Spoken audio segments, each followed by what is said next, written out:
উচিত পথে চলি, লক্ষ্য প্রাপ্ত করার জন্য চেষ্টা করতে থাকি, তখন আমাদের ভেতরে থাকা নেতিবাচক শক্তি এবং পাপ এই দেহকে ত্যাগ করে দেয়। আর এই অনুভূতিটাই আমাদের দুঃখের অনুভূতি দেয়, কষ্ট দেয়।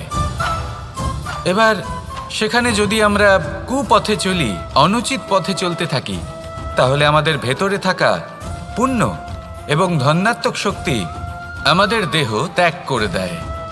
আর এই অনুভূতির কারণেই আমরা সুখ অনুভব করি। কিন্তু কখনো ভাববেন যে এই সুখ বেশি সময় পর্যন্ত থাকে না।